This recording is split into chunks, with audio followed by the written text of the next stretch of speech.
4. 작은 새, 학교, 그리고 꽃.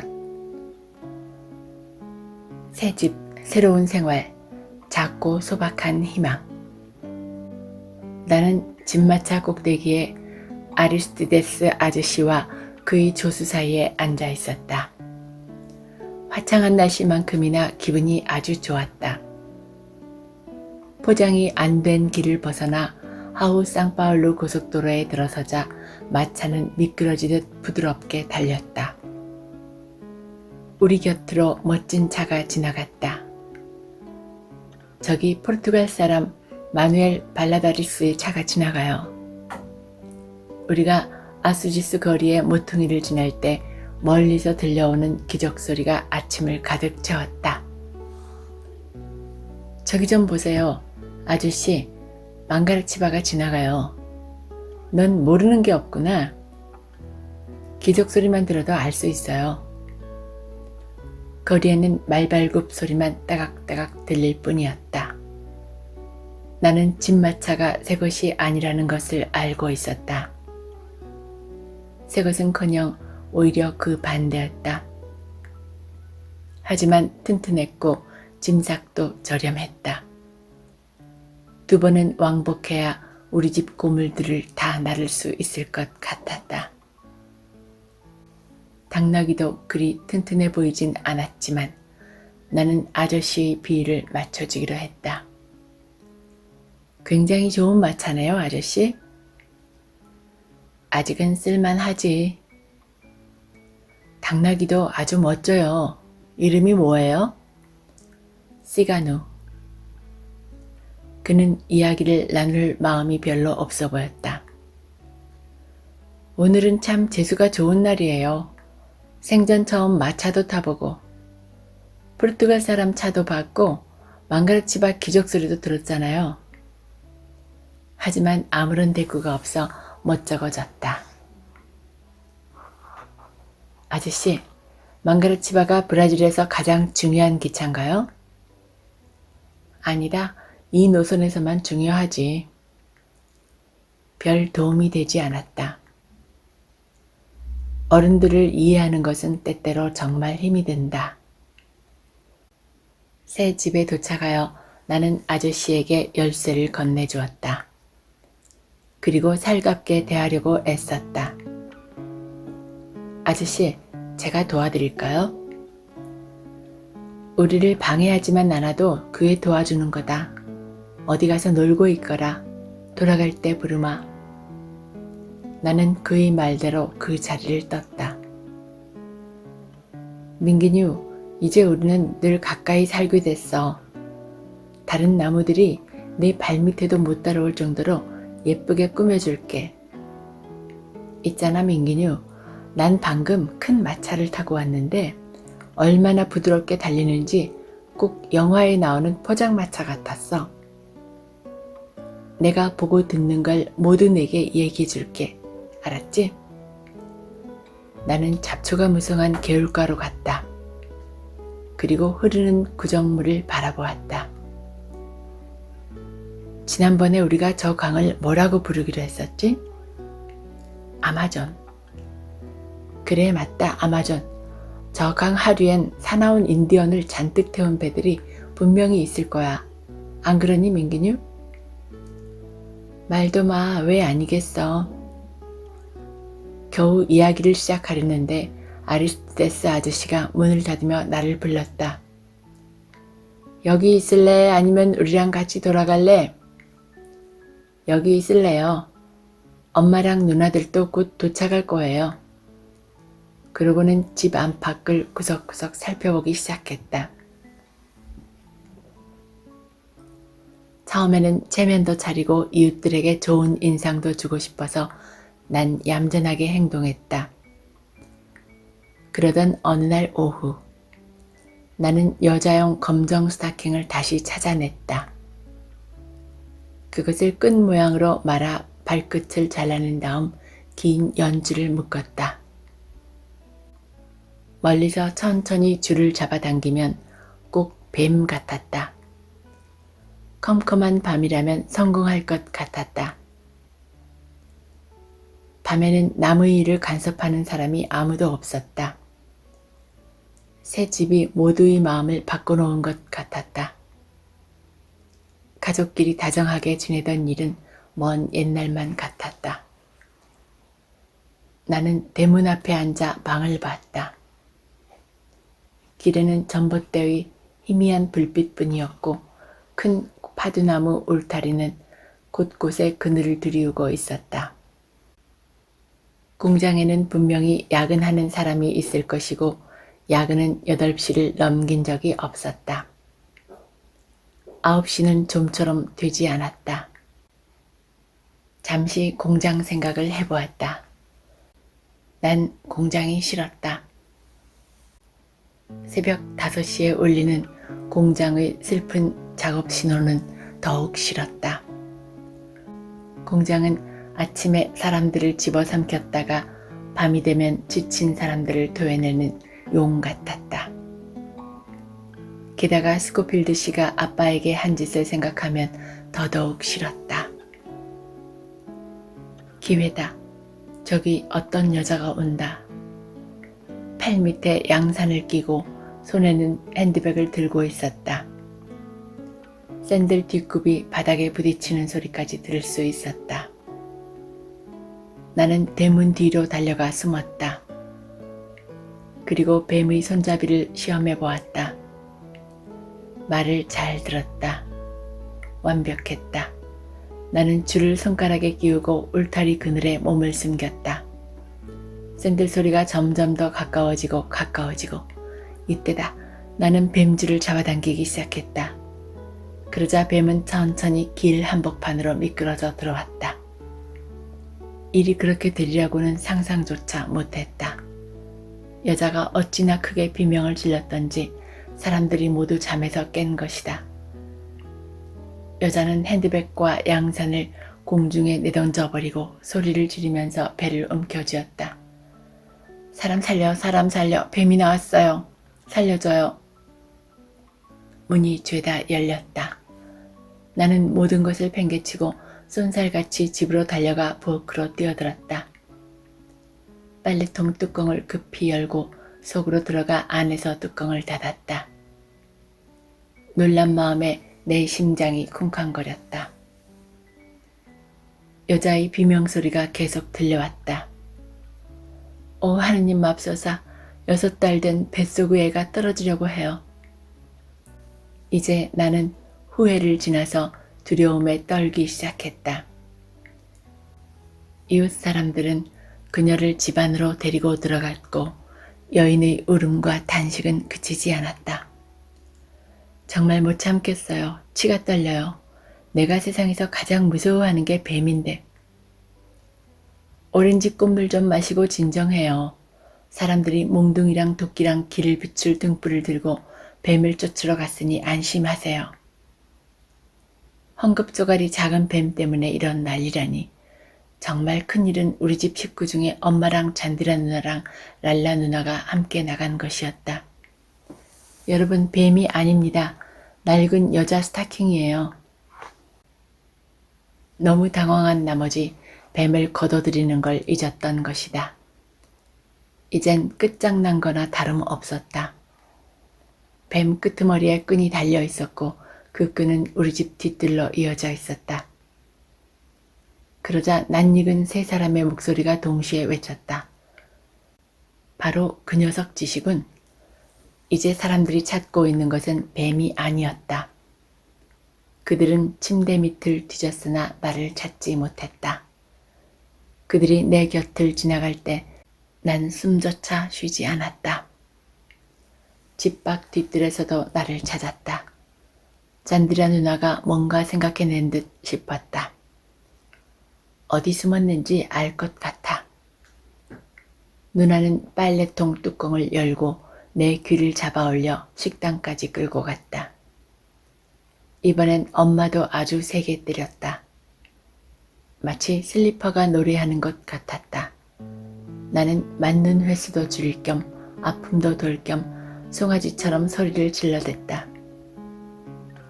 이 나쁜 녀석아, 넌 6달 된 아이를 뱃속에 놓고 다니는 게 얼마나 힘든 일인지 알기나 해. 랄라 누나가 빈정댔다. 어쩐지 이사와선 잠잠하다 했더니 어서 가서 자, 이 망나니 같은 놈아. 나는 엉덩이를 만지며 침대에 엎드렸다. 다행히도 아빠는 카드놀이를 하러 나가고 없었다. 나는 어둠 속에서 나머지 울음을 삼켰다. 그리고 매맞은 곳을 낫게 하는 데는 역시 침대가 최고라고 생각했다.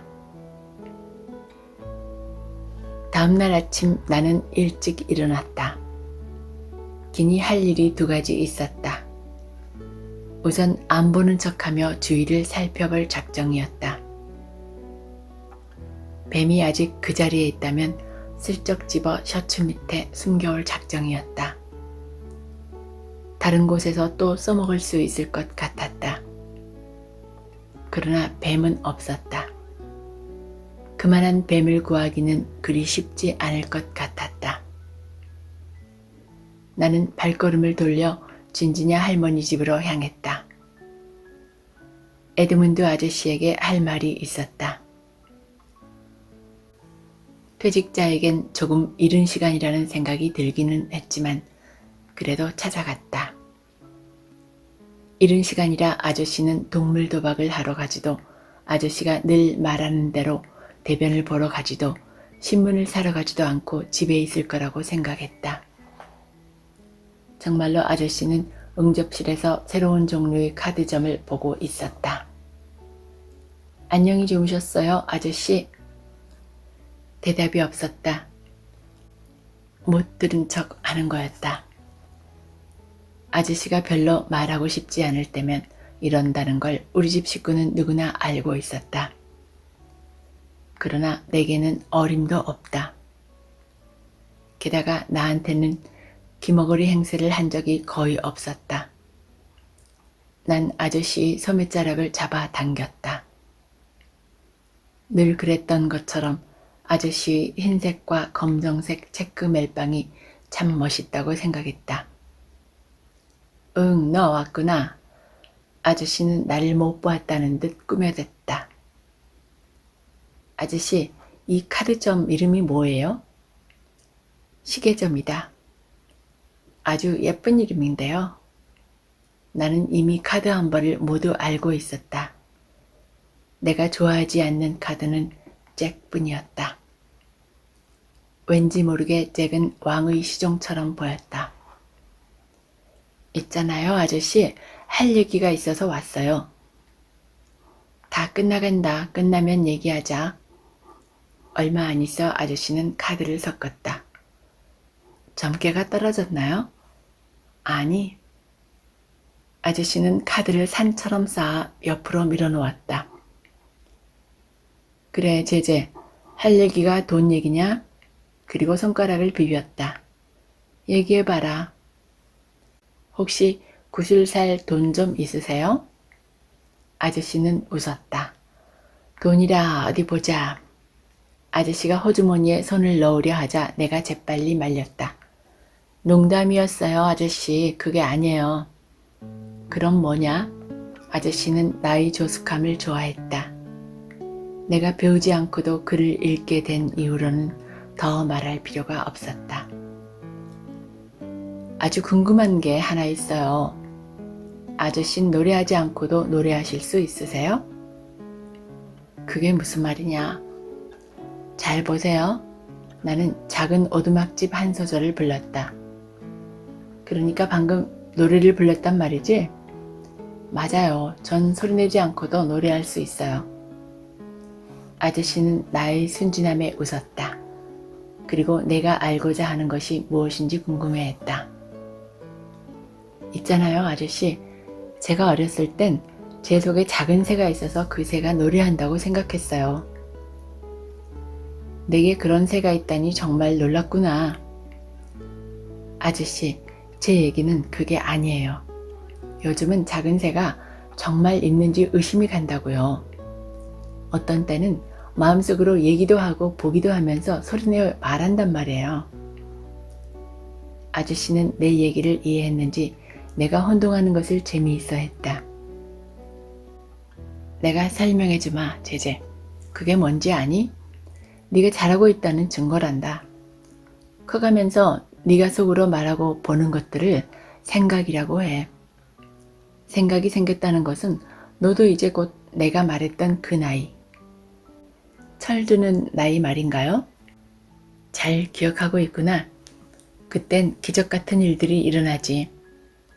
생각이 자라고 커서 우리 머리와 마음을 모두 돌보게 돼. 생각은 우리 눈과 인생의 모든 것에 깃들게 돼. 알겠어요. 그럼 작은 새는요? 작은 새는 어린애들이 여러 가지 일들을 배우는 걸 도와주려고 하느님이 만드신 거예요. 그래서 더 이상 필요하지 않을 때는 그걸 하느님께 돌려드려야 해. 그러면 하느님은 그 새를 너처럼 영리한 다른 꼬마에게 넣어주시지. 아주 멋진 일 아니니? 나는 내가 생각을 갖고 있다는 사실이 흐뭇해서 웃었다. 예, 이젠 가봐야겠어요. 돈은? 오늘은 필요 없어요. 아주 바쁠 것 같아요.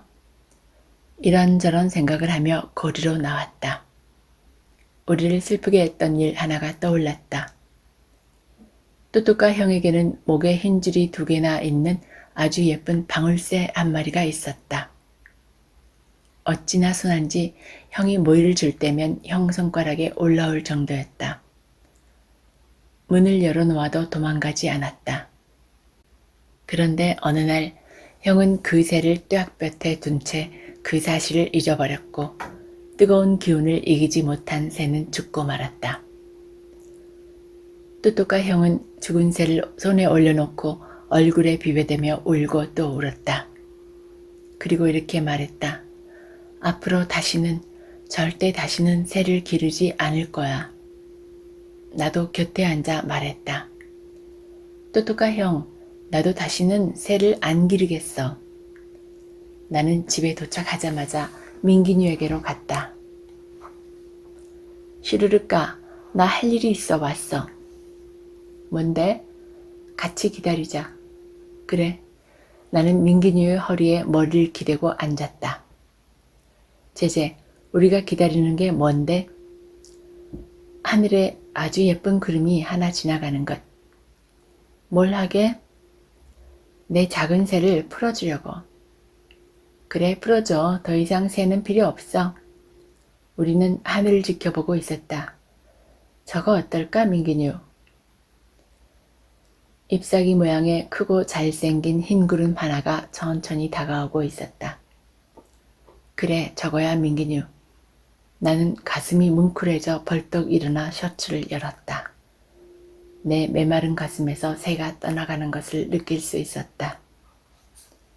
내 작은 새야, 훨훨 날아라, 높이 날아가, 계속 올라가 하느님 손끝에 앉아. 하느님께서 널 다른 애한테 보내주실 거야. 그러면 너는 내게 그랬듯이 아름다운 노래를 부르겠지? 잘 가, 내 예쁜 작은 새야. 왠지 가슴이 허전해진 것 같았다. 그런 기분은 영 가시지 않았다. 제제, 저것 봐. 새가 구름가에 앉았어. 나도 봤어. 나는 머리를 민기뉴 가슴에 기대고 멀리 사라져가는 구름을 바라보았다. 저 작은 새랑은 한 번도 나쁜 짓을 하지 않았는데. 그리고 민기뉴 가지에 얼굴을 돌렸다. 슈르륵까, 응? 내가 울면 보기 흉할까? 바보야, 우는 건 흉한 게 아니야. 그런데 왜? 글쎄, 아직 익숙하지 않아서 그런가 봐. 여기 내 가슴 속 새장이 텅 빈 것 같아. 글로리아 누나가 이른 새벽부터 나를 찾았다. 손톱 좀 보자. 내가 손을 내밀었으나 잔소리는 하지 않았다. 귀 좀 보여줘. 제제. 누나는 나를 세탁대로 데려가 헝겊에 비누를 적셔 때를 닦아냈다. 삐나제족 투살한 사람이 이런 꼬락서니로 사는 건 본 적이 없다. 내가 쓸만한 옷을 찾아볼 테니까 운동화를 신고 있어. 누나는 내 서랍을 뒤지고 또 뒤적였다. 그러나 아무리 그래도 쓸만한 옷은 찾지 못했다.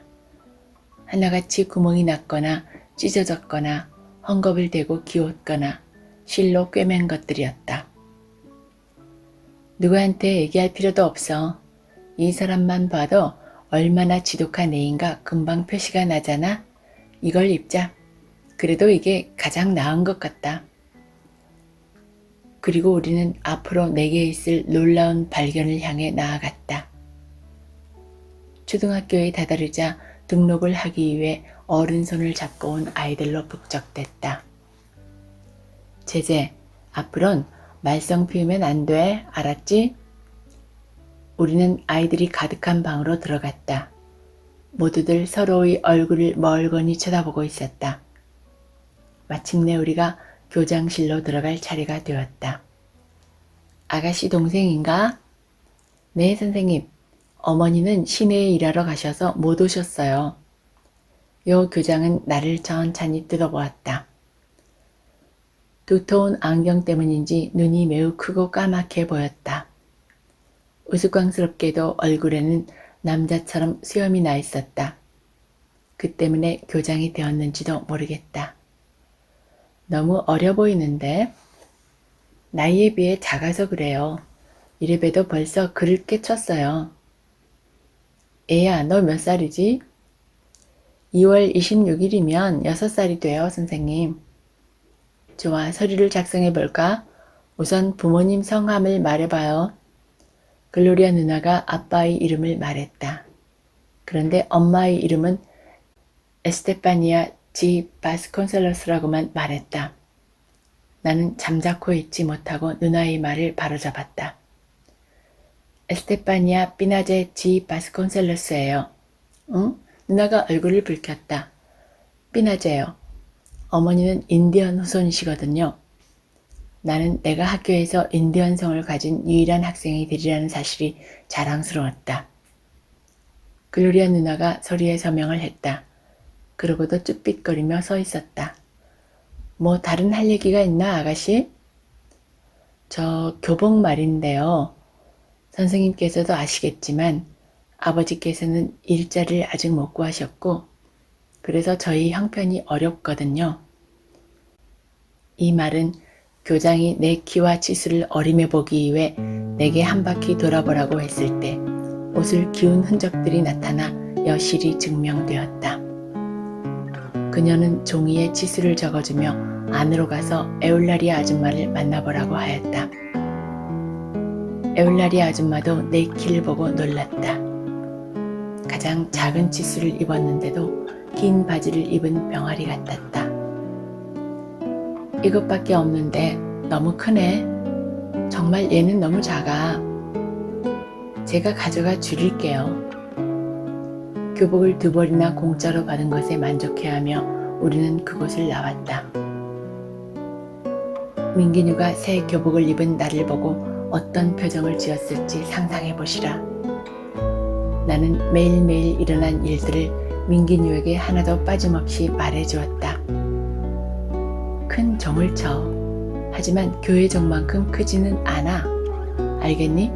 운동장에 모여서 자기 선생님을 찾아가야 돼. 그러면 선생님은 우리를 4줄로 세우셔. 그 다음 개미 한 마리 남지 않고 모두 교실로 들어가지. 우리는 책상에 앉는데 책상은 위로 열고 닫을 수 있게 돼 있어서 소지품도 넣을 수 있어. 앞으로 나는 국가들을 배울 거야. 선생님 말씀이 훌륭한 브라질 국민이 되고 애국자가 되려면 조국의 국가들을 알아야 한대. 노래를 배우면 불러줄게. 알았지, 민기뉴? 매일매일이 새로웠다. 싸움도 했다. 끊임없이 새로운 세상을 발견했다. 예, 그 꽃 어디에 쓸 거니?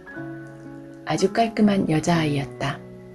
손에는 예쁘게 포장된 공책과 책이 들려 있었다. 머리는 2갈래로 따내렸다. 우리 선생님 드리려고. 왜? 선생님이 좋아하시니까. 공부 잘하는 여학생들은 모두 선생님께 꽃을 갖다 드리거든. 남학생이 그래도 될까? 선생님을 좋아한다면 그게 무슨 상관이니? 그러니? 그래. 세실리아 빠임 선생님께 꽃을 드리는 아이는 하나도 없었다. 못생겼기 때문인지도 몰랐다. 눈가에 난 점만 없었어도 그렇게 못생기지는 않았을 것이다. 그래도 쉬는 시간에 가끔 생크림빵을 사 먹으라고 돈을 주는 분은 그 선생님뿐이었다. 그때부터 다른 반을 유심히 살펴보았다. 모든 밤마다 선생님 책상 위에 놓은 병에 꽃이 있었다. 오직 우리 선생님 병만이 늘 비어 있었다. 사실 가장 큰 모험은 따로 있었다. 그걸 알아, 민기뉴? 나 오늘 박쥐 잡았다. 여기 뒤뜰구석에 와서 살 거라던 그 루시아누 말이니? 아니야, 바보야. 굴러다니는 박쥐야.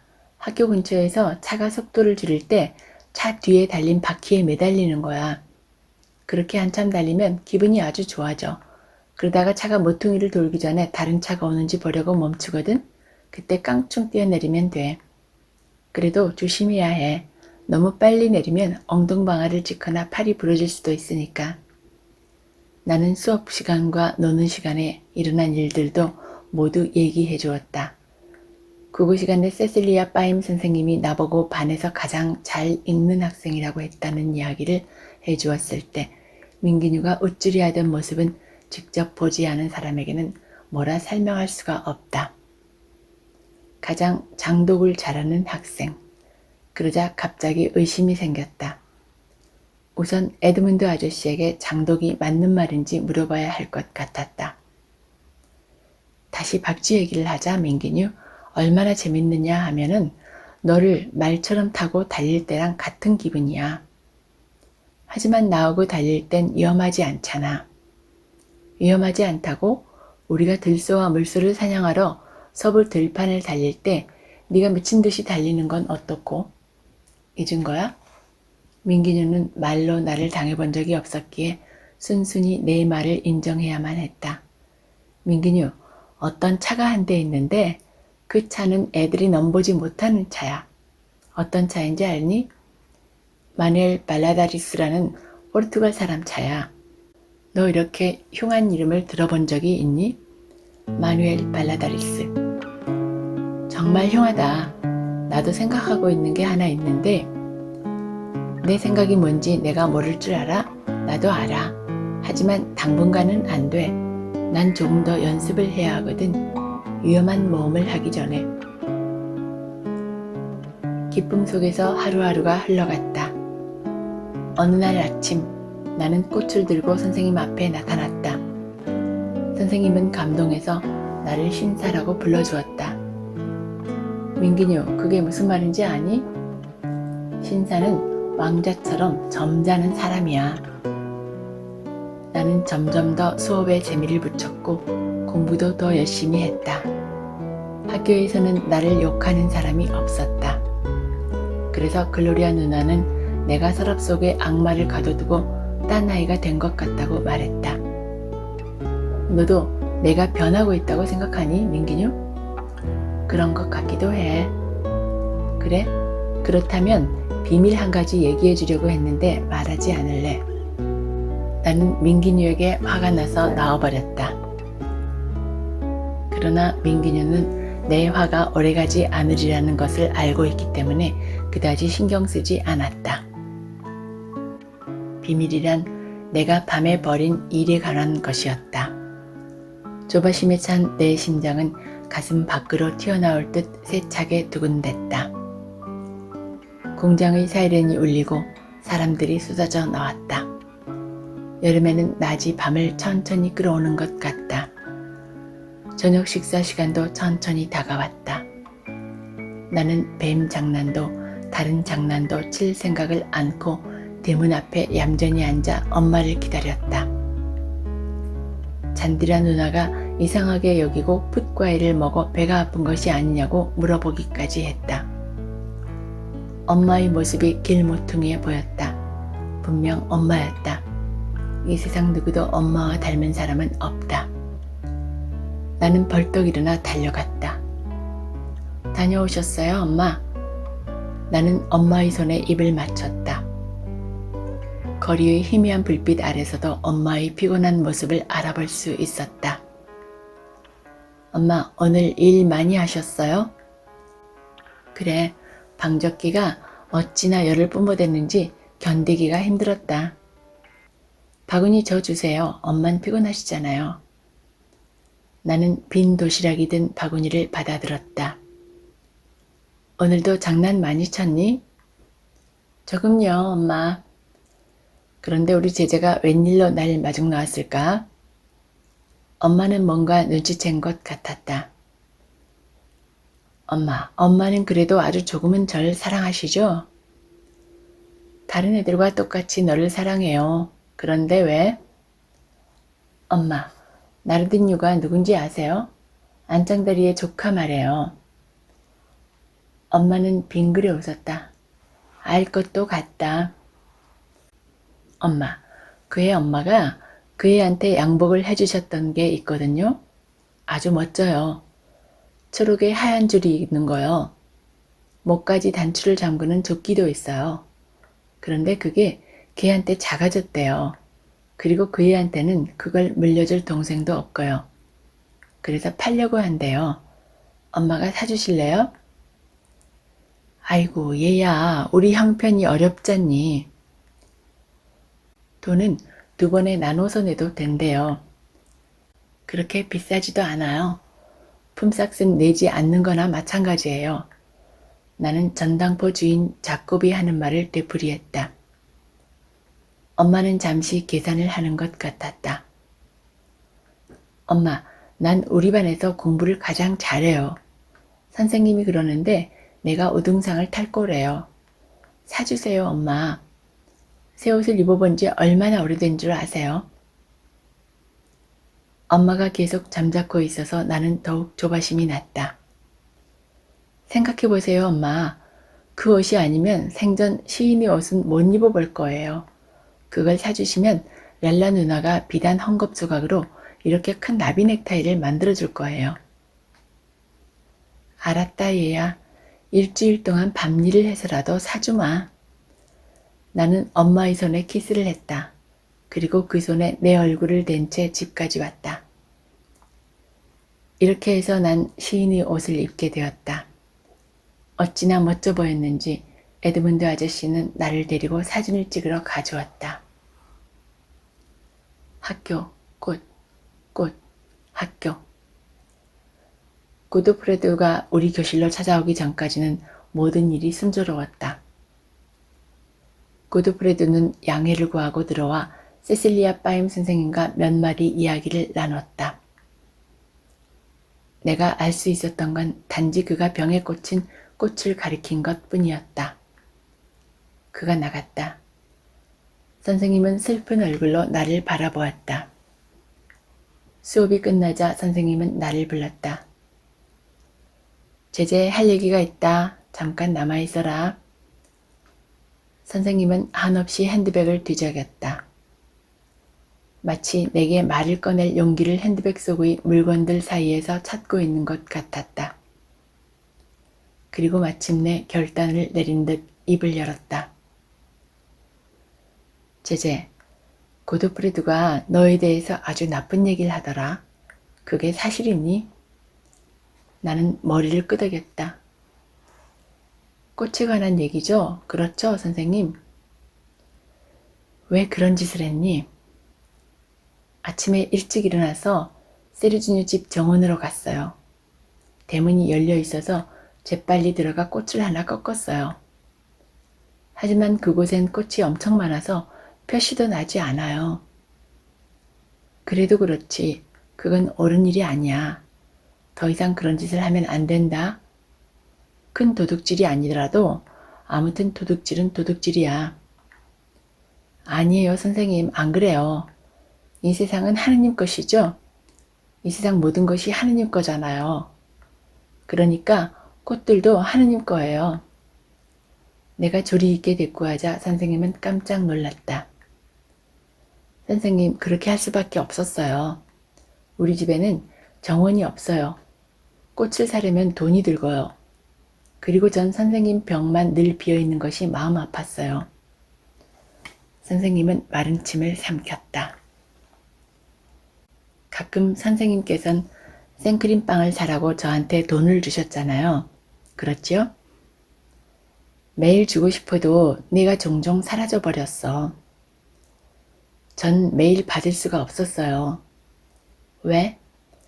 간식을 가져오지 못하는 다른 애들이 있으니까요.